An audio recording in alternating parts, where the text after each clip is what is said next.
El 28 de junio de 1940, aviones alemanes se precipitaron sobre el puerto de St. Peter en las islas del Canal, aplausos, ametrallando el muelle y cobrándose la vida de 33 civiles, incluyendo niños. Luego, abrieron fuego contra una ambulancia que se dirigía a ayudar a los heridos antes de girar hacia el mar y atacar a la lancha salvavidas local. Esto fue la versión nazi de Shock y Pavor. Cuando la Fuerza Aérea Alemana regresó días después, habían ocupado 150 millas cuadradas sin disparar un solo tiro. Las islas del Canal fueron el primer y único territorio británico en caer ante el asombroso avance del Blitzkrieg de Hitler, y así comenzó la extraña historia de la locura de la isla de Hitler.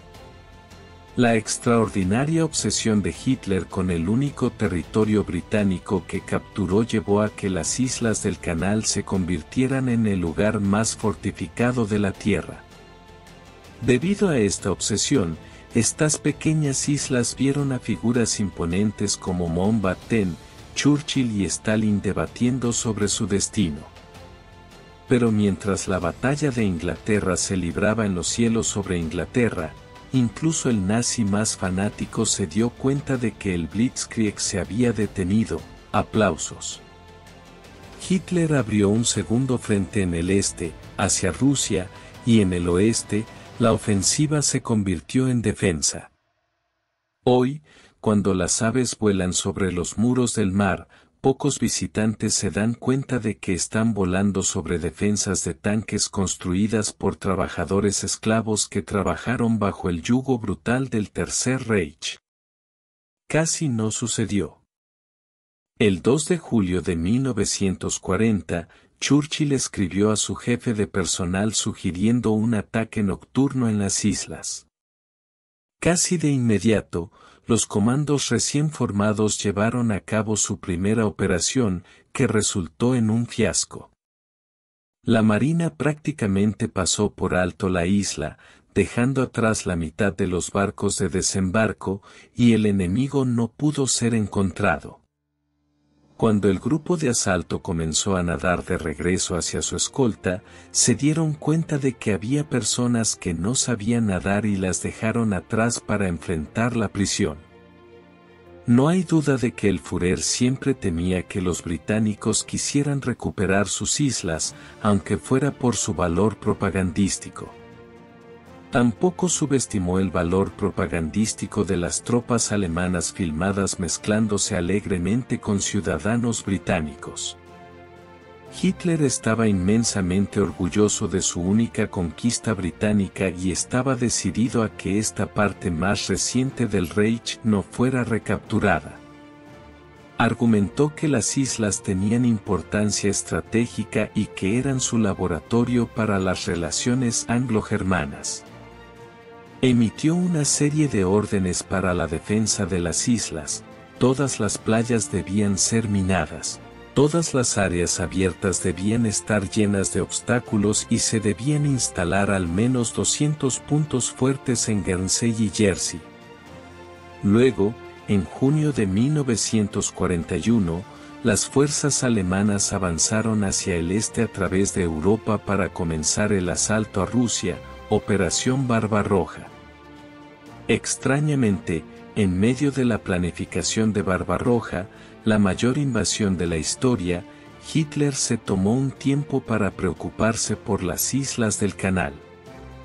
No satisfecho con el progreso allí, emitió aún más órdenes y comenzó un programa de construcción intensiva.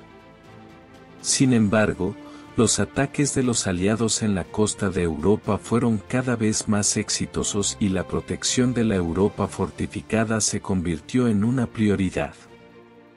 La respuesta de Hitler fue crear el Muro del Atlántico, una estructura de más de 3.125 millas de largo que se extendía desde Noruega hasta la frontera con España. La variedad de estructuras y defensas, el inmenso volumen de concreto y la escala de la fuerza laboral hicieron de esto algo único entre las defensas militares del siglo XX. Como registra el general Hans Speidel en sus memorias, el Pas de Calais y las islas del Canal debían convertirse en las fortalezas más poderosas en un plan de 8 años. Esto era la voluntad de Hitler. Las islas del Canal se convirtieron en un punto único en esta línea única, como descubrió el soldado alemán Jack Chapolowski cuando fue destinado allí.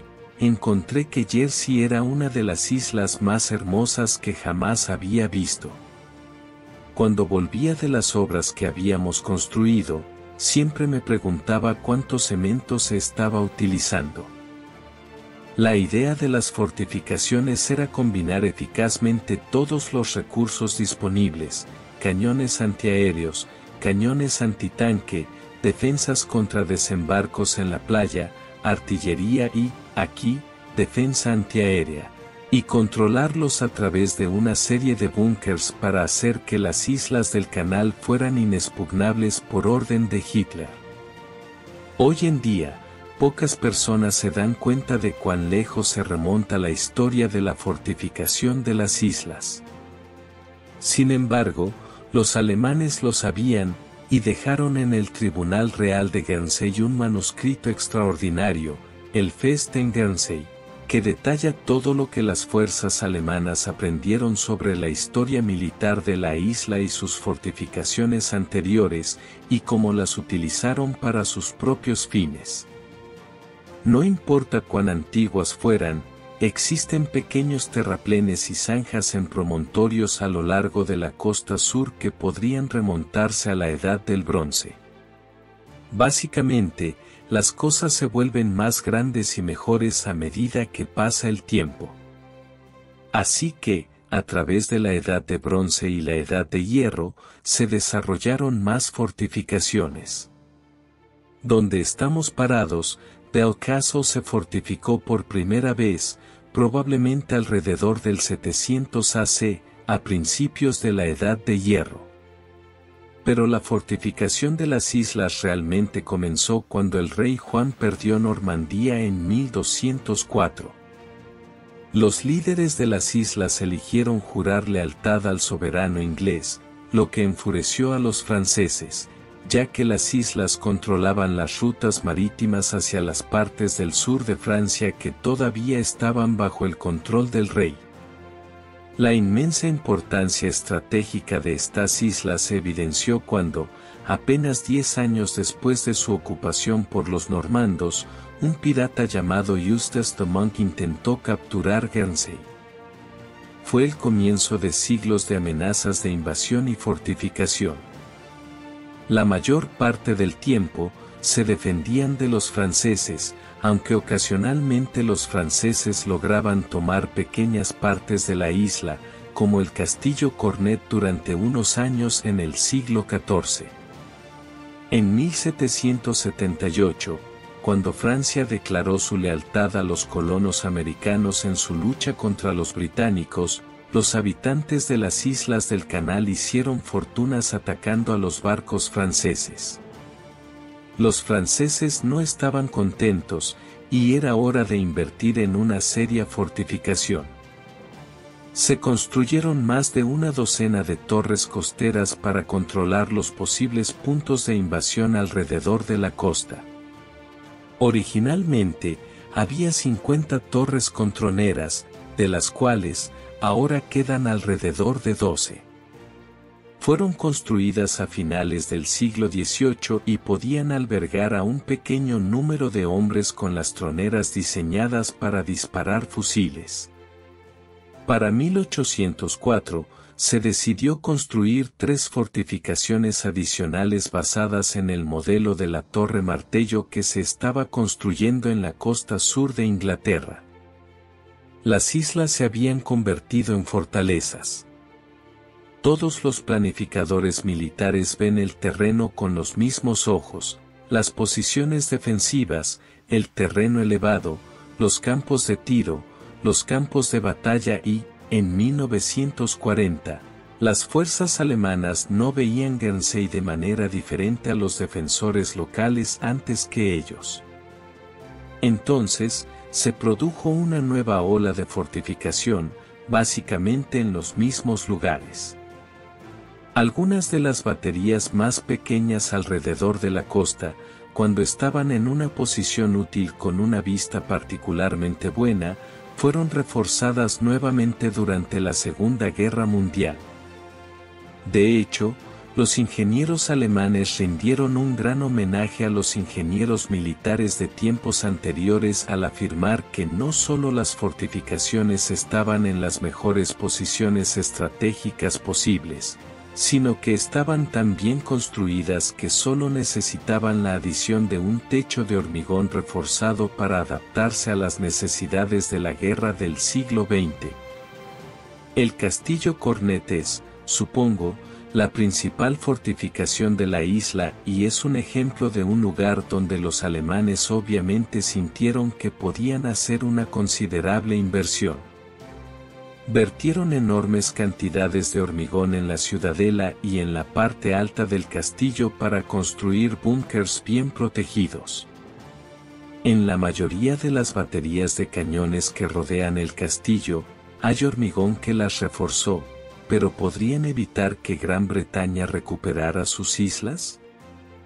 Podemos obtener una visión única de las fortificaciones gracias a la obsesión del ejército alemán por llevar registros y a un documento en particular, Festung Guernsey. Muchos historiadores creen que este documento se creó para el cumpleaños de Hitler. Sin embargo, fue diseñado para tranquilizar a todos los comandantes de baterías. Se les pidió que informaran sobre su capacidad operativa, órdenes permanentes y plan de batalla. Estos registros se recopilaron y se presentaron al comandante como Festung Guernsey. Durante más de 60 años, estos documentos han permanecido dispersos en los archivos de la isla, pero ahora, reensamblados y traducidos por primera vez, revelan la inmensa escala de las defensas de las islas. Son la clave que desvela los secretos de las fortificaciones. La belleza del libro y sus páginas cuidadosamente elaboradas oculta la intención mortal de las estructuras y la brutalidad del régimen que las construyó. La tarea de construcción se encomendó a la organización Todt. Esta organización se formó a partir de la mano de obra que había estado construyendo las autopistas bajo el control de Fritz Todt. Inicialmente, era una agencia civil que, en cuestión de meses, pasó de organizar una fuerza de trabajo de voluntarios a dirigir una gran organización de trabajo esclavo. Ben Swati fue uno de esos trabajadores esclavos. Antes de ser enviado, solía trabajar en una oficina de empleo en su país. Llegaron a tierra en Noruega en tren y luego en barco, esperando un cigarrillo, lo único que tenían. Su existencia se volvió irreconocible. Este raro filme de archivo muestra a contingentes de trabajadores forzados compuestos por hombres de toda Europa, rusos junto a españoles, polacos con franceses, checos con belgas, judíos con prisioneros políticos. Durante la ocupación, se encontraban representadas 27 nacionalidades diferentes. No importaba mucho dónde te encontrabas, no era un buen lugar para estar. Les decían que estaban trabajando para los alemanes en su propio país y que estaban marcando esta línea porque iban a trabajar en otro lugar. En lugar de eso, los llevaron al puerto de Guernsey con la ropa que llevaban puesta. No tenían forma de comunicar a sus familias a dónde habían ido o qué les había sucedido. Vivieron bajo condiciones terribles. La organización Todt realizaba el trabajo, y, por supuesto, no teníamos nada que ver con ellos. Pero cada vez que comenzaban a hacer algo, uno de los guardianes iba a supervisarlos. Los hombres estaban vestidos con la ropa en la que habían sido conscriptos, y no se les entregaba ropa nueva, así que pronto quedaron reducidos a harapos. Un día, un domingo por la mañana cuando mi hermano y yo íbamos a la iglesia, llegamos a la cima de Brock Road y vimos una larga fila de prisioneros encadenados. Eran como cuerpos vivientes, caminando desde su lugar de residencia. Tantos murieron, tantos perdieron extremidades debido al trabajo agotador al que se les sometió. Tenían máquinas para construir búnkers, pero, como se explicó, tenían que trasladar estas máquinas desde el continente. Era más fácil para ellos traer a estos hombres aquí y hacer que trabajaran de esa manera. Los trabajadores esclavos eran traídos en tren desde Phillips y llegaban en carros abiertos. Se les dejaba en el punto donde se fabricaban los búnkers. Teníamos 2 o 3 búnkers, y estos hombres, en su mayoría rusos, trabajaban en condiciones terribles. Su jornada laboral consistía en trabajo manual intenso, 12 horas al día durante 7 días a la semana, con un breve descanso para el almuerzo de unos 15 minutos y una tarde libre los domingos. Después de la escuela, solía bajar a la costa para ver a estos hombres. Era desgarrador verlos trabajar en la construcción de los búnkers y vertiendo grandes cantidades de concreto en agujeros enormes en el suelo. Debe haber sido extremadamente difícil para estas pobres personas. Generalmente, el campo de concentración y la construcción de estos búnkers no tomaron mucho tiempo. Se dice que solo les llevó unas pocas semanas terminar el antiguo búnker. Tenían tantos hombres a su disposición. No solo contaban con trabajadores extranjeros, sino que también importaron mujeres, que estaban bajo el mando de la organización Todt, que, como todos saben, construyó estos búnkers, el muro costero y un hospital subterráneo. Los maltratos arbitrarios, golpizas y palizas eran una experiencia diaria. Los guardias a menudo utilizaban mangueras rellenas de arena como herramienta de castigo. La parte más oscura de esto es que alrededor de 10.000 trabajadores de la organización Todt, principalmente forzados, fueron destinados a trabajos ligeros. Algunos de ellos eran médicos o incluso objetores de conciencia. Nadie los odiaría si desertaran, pero en lugares como Dick en Trebache, las únicas formas en que podías evitarlo era hacer el trabajo. Harían cualquier cosa para ti si te negabas a hacer el trabajo. Si lo hacías, te sometían a un castigo duro. Sin embargo, la violencia real provenía de una combinación de trabajo agotador, condiciones de vida y sanitarias completamente inadecuadas, y una dieta insuficiente.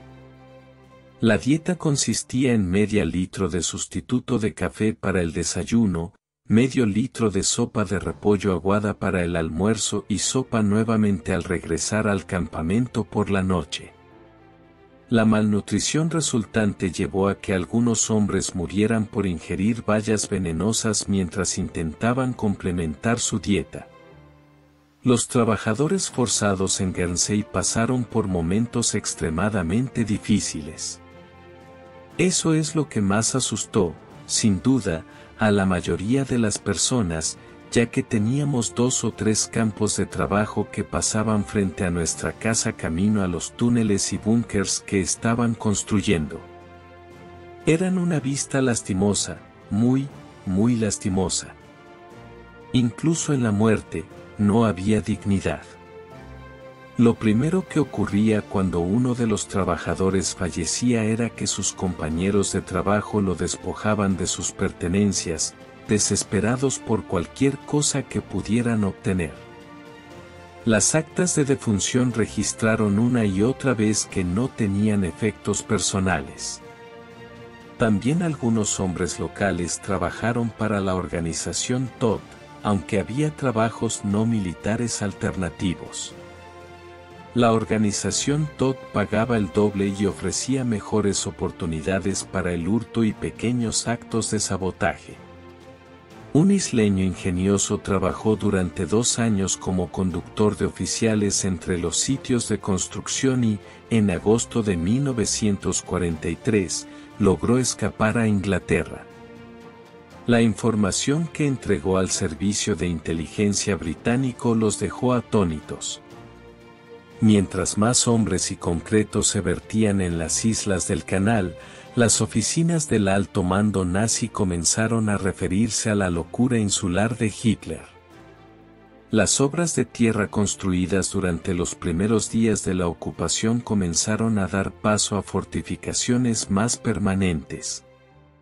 Estas masivas construcciones de hormigón seguían los principios simples establecidos para toda la muralla del Atlántico. Cada puerto debía ser inaccesible para el enemigo, y el poder defensivo se concentraba lo más adelante posible. Todas las baterías debían tener techos de ferrocemento. Todo se basaba en la idea de que la lucha final sería llevada a cabo por la infantería. Se utilizaron todas las técnicas posibles para acelerar la construcción.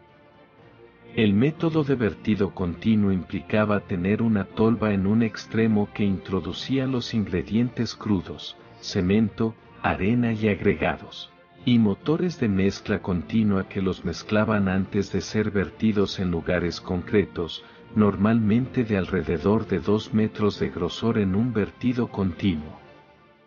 Para ayudar en la construcción de los búnkers, encofraban los lados de las paredes, como se puede ver aquí, las marcas del encofrado donde se colocaban maderas contra las paredes para cuando se vertiera el concreto. Además, para fortalecer el búnker internamente, se colocaba un marco de metal. Era mucho más fácil construir un marco de madera y colocar refuerzo de acero antes del concreto que conseguir que las personas colocaran ladrillos. Además, se veía mucho más fuerte desde el punto de vista de la construcción y, por supuesto, lo hacía impermeable, entre otras cosas. Así que, desde un punto de vista de construcción, era mucho más sencillo y también más económico, ya que no tenías los costos laborales que suponían el uso de ladrillos. El alto mando nazi emitió una orden diciendo que la construcción para convertir a Guernsey en una fortaleza debía completarse en 14 meses. Por lo tanto, tuvieron que construir una gran cantidad de búnkers en un periodo de tiempo muy corto. Recuerdo cuando era policía. Básicamente, era un lugar de 4 paredes de cemento con una mesa y una silla, y te sentabas allí esperando una llamada o haciendo una llamada. Era todo lo que hacías. Pero cuando estás en un búnker, tan cerca uno del otro, te sientes aislado del mundo exterior. Cabe destacar que los bordes de los muros eran redondeados para desviar cualquier proyectil que pudiera caer de la artillería o los bombardeos aéreos. Incorporaban su propia electricidad, generadores y sistemas de filtración de aire. Normalmente, tenían al menos una entrada principal, y en la mayoría de los búnkers más grandes, tenían 2 entradas. Las puertas interiores se construían de manera retraída para asegurarse de que pudieran resistir la explosión. Además, se diseñaban para resistir ataques químicos y se contaba con sistemas de filtración de aire para eliminar los gases. En caso de que un búnker fuera penetrado por el enemigo, tenía un pasadizo de escape estrecho que llevaba a una escalera cubierta en la parte trasera del búnker. La mayoría de los búnkers seguían un diseño estándar. Normalmente, las esquinas tenían un radio para desviar cualquier proyectil caído. También contaban con su propia electricidad, generadores y sistemas de filtración de aire. La mayoría tenía al menos una entrada principal, aunque los más grandes tenían 2. Las puertas interiores se construían en retracción para asegurarse de que pudieran resistir la explosión. Además, se diseñaban para resistir ataques químicos y se contaba con sistemas de filtración de aire para eliminar los gases. Solo había una entrada principal en este búnker. Había una serie de pasillos, y si quieres entrar, tienes que hacer un giro de 90 grados en una pequeña sala.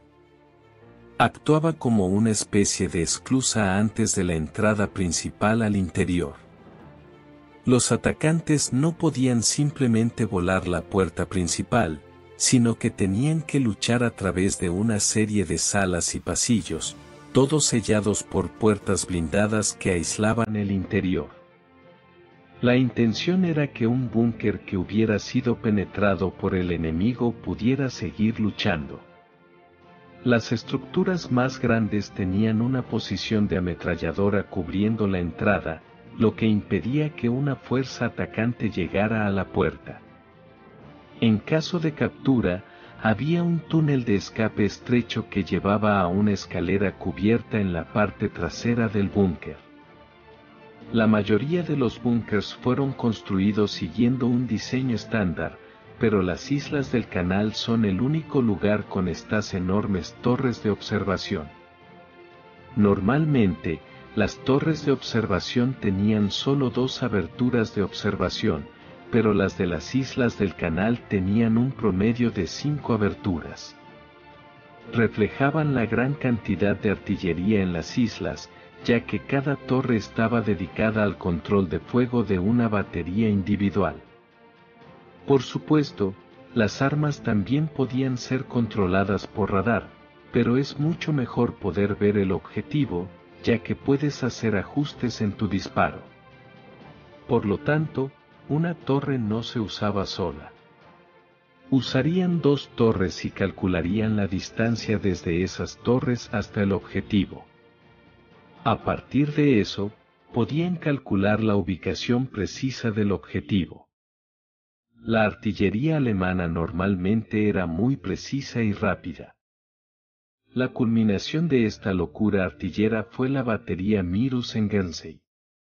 Ronald Major vio la construcción de esta inmensa batería y la describió en su diario como los israelitas trabajando en el antiguo Egipto bajo los capataces de Ramsés II con camisas marrones como supervisores, controlando una fuerza laboral de alrededor de 2.000 personas, se excavaron las fosas.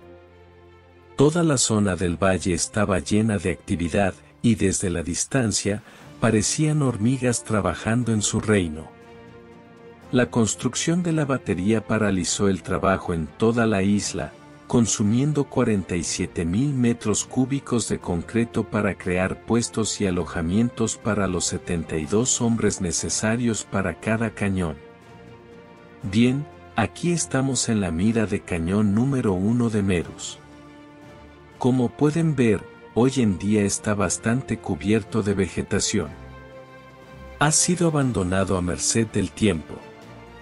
Originalmente, este sitio albergaría los cañones rusos de 30.5 centímetros o 12 pulgadas que provenían de un acorazado ruso de la Primera Guerra Mundial. El barco fue desguazado antes de la Segunda Guerra Mundial y los cañones se enviaron a Noruega como parte del material desechado.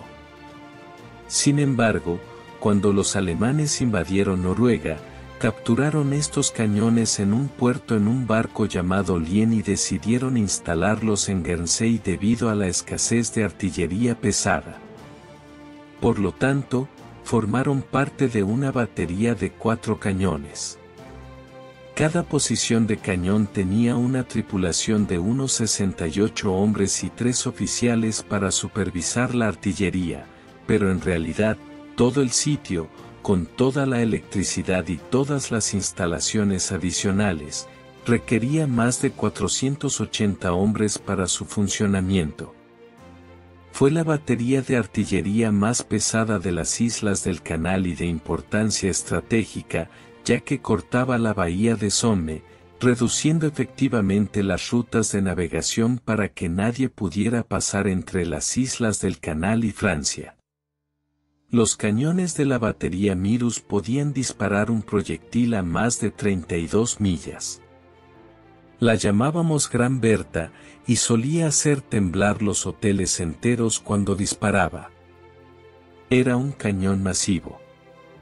Pero si pueden imaginar estos sitios, y la batería en sí tenía su propia agua, su propia electricidad, su propio radar, su propia protección plana, y dentro de cada posición de cañón tenía su propia comunicación, su propio sistema de calefacción, agua caliente, duchas, bloques de aseo y condiciones de manejo de aire.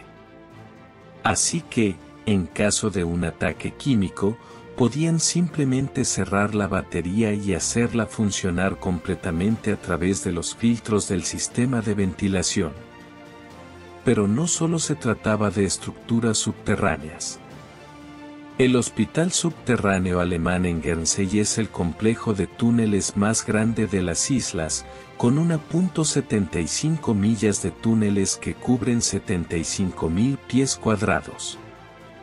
Fue el resultado de la extracción de 60.000 toneladas de roca durante 3 años y medio. Pero las fortificaciones no solo consistían en grandes obras de construcción. Guernsey tiene solo 24.5 millas cuadradas en total, pero los alemanes plantaron un asombroso total de 72.000 minas en 115 campos minados. Además, había minas submarinas y obstáculos minados en los acantilados, 518 minas improvisadas y más de 1.000 bombas rodantes. En general, los campos minados se colocaban en áreas que no podían ser efectivamente cubiertas por el fuego de artillería y también internamente, en áreas abiertas y grandes. La costa tenía obstáculos minados bajo el agua, y en los acantilados, había 518 minas improvisadas y más de 1.000 bombas rodantes. Por lo general, los campos minados se ubicaban en áreas que eran puntos ciegos y que no podían ser efectivamente cubiertas por el fuego de artillería. Además, los dedos de Ranod eran un ejemplo de áreas con muchas minas antipersonales. Son básicamente grandes postes en el suelo con una carga explosiva en la parte superior, que se conecta con alambres.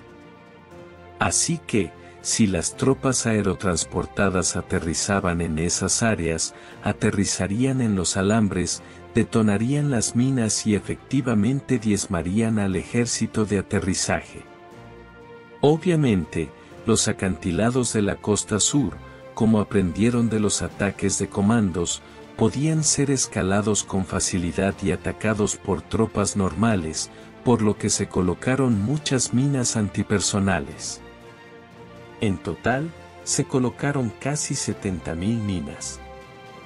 Los campos minados se diseñaron meticulosamente de manera que los alemanes pudieran levantarlos y moverlos, y lo hicieron con frecuencia. Algunas de las primeras minas se colocaron en carreteras y senderos, pero más adelante en la guerra, se posicionaron de manera más estratégica. Casi el 10% de todo el concreto utilizado en la muralla del Atlántico se encontraba en las islas del canal. Se vertieron más de 500.000 de toneladas de concreto, y se excavaron más de 250.000 de toneladas de roca. Se construyeron muros contra tanques en las playas, y se levantaron emplazamientos de artillería en todos los sitios clave. Debido a la magnitud de las fortificaciones, para principios de 1944, las islas del canal habían recibido 11 baterías pesadas con 38 cañones, mientras que a lo largo de 600 millas de costa en Normandía, no había más de 37 cañones en total. Tácticamente, Guernsey era la isla más importante, ya que era la sede y tenía una presencia militar más fuerte. Para 1942, había más de 15.000 soldados en la isla, casi uno por cada civil. Los alemanes realizaban ejercicios de entrenamiento en caso de una invasión, y solíamos verlos ocultos entre los árboles o setos con uniformes de camuflaje y ramitas en sus gorros. Practicaban con balas de fogueo y dejaban muchas de ellas atrás, que yo y mis amigos solíamos recolectar. Las islas del Canal eran uno de los puestos de guarnición más fuertes de la Europa ocupada por los alemanes. Los británicos venían a menudo y sobrevolaban la zona, porque volaban entre Brest y Burdeos. En ese momento, todos los cañones comenzaban a disparar y simplemente esperábamos que no nos alcanzara ninguna bala.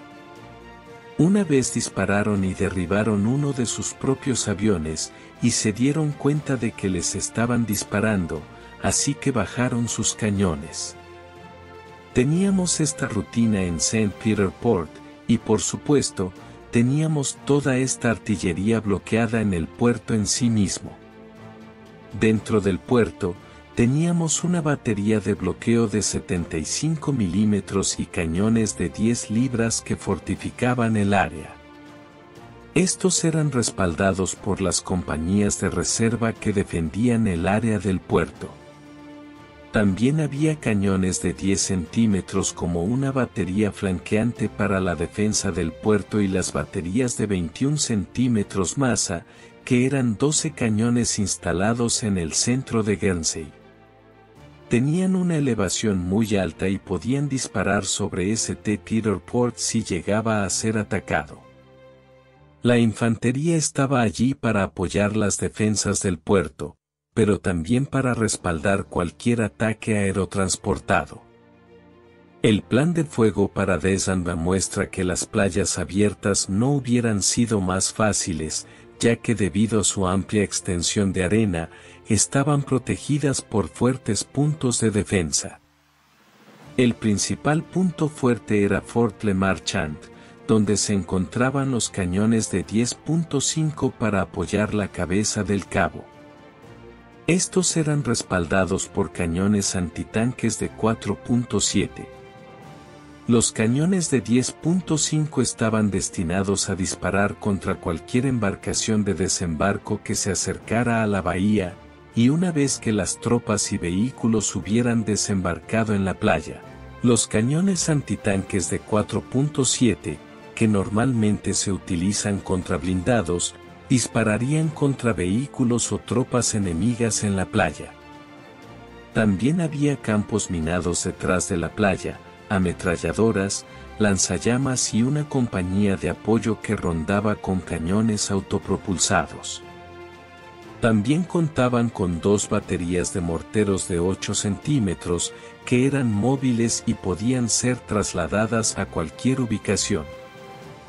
Había una línea de defensa secundaria en una zona pantanosa y plana, detrás de la playa, donde se podrían mover los morteros y traer compañías de reserva para apoyar y abrir fuego en el área de la playa. Sin embargo, la costa oeste se consideraba probablemente la amenaza más grande para un ataque desde el mar. Se ubicaron posiciones de cañones en puntos estratégicos para permitir fuego en 2 direcciones y en la costa para permitir fuego en la playa. Normalmente, se podía establecer una zona de fuego cruzado con al menos otro punto fuerte. A pesar de recibir abundante inteligencia sobre la magnitud de las fortificaciones, Mountbatten aún deseaba recapturar las islas y propuso la Operación Constellation, que habría implicado el desembarco de 5.000 tropas en Alderney. Sorprendentemente, Stalin apoyó el plan de Mountbatten, pero solo como el comienzo de un segundo frente en Europa. En agosto de 1942, los aliados lanzaron un raid especulativo en Dieppe, en la costa francesa, con 6.100 tropas británicas, canadienses y estadounidenses en un asalto de un día diseñado para atraer a las tropas alemanas del frente oriental. Fue un desastre, con 4.000 bajas aliadas y casi 1.500 canadienses hechos prisioneros. Quizás recordando el infructuoso asalto a Dieppe, otros líderes reconsideraron sus planes y la operación Constellation nunca se llevó a cabo. Sin embargo, para 1944, Guernsey se había convertido en el lugar más fortificado de la Tierra. A pesar de que muchos oficiales alemanes dudaban de la importancia estratégica de las islas, Hitler continuó obsesionado con su conquista. En una ocasión, incluso gritó: «Soy el mayor constructor de fortificaciones de todos los tiempos. Construye el muro del oeste, construye el muro del Atlántico». A pesar de la información sobre las dimensiones de las fortificaciones en las islas, Churchill decidió dejarlas intactas, seguros de que los 35.000 soldados alemanes allí no jugarían ningún papel en los futuros combates. La rendición de la guarnición no implicó ninguna lucha. Los soldados alemanes se rindieron sin oponer resistencia y fueron enviados a Canadá, tal como habían predicho. La liberación de las islas por parte de los aliados se llevó a cabo de manera incruenta, pero la realidad es que al menos 500 y posiblemente muchas más personas perdieron la vida durante la construcción de las fortificaciones en las islas. ¿Por qué las islas fueron tan masivamente fortificadas? En realidad, la escala de las fortificaciones superó con creces la importancia estratégica de las islas.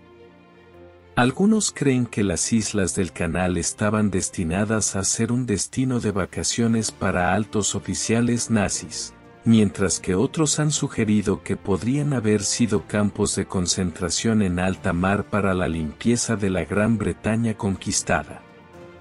La verdad más probable es que Hitler estaba obsesionado con el único territorio británico que conquistó. Lo que no se puede negar es que su locura por las islas las convirtió en el lugar más fortificado del mundo y desperdició suficientes recursos humanos y materiales para construir una parte importante del muro del Atlántico que ayudó a cambiar el rumbo de la guerra.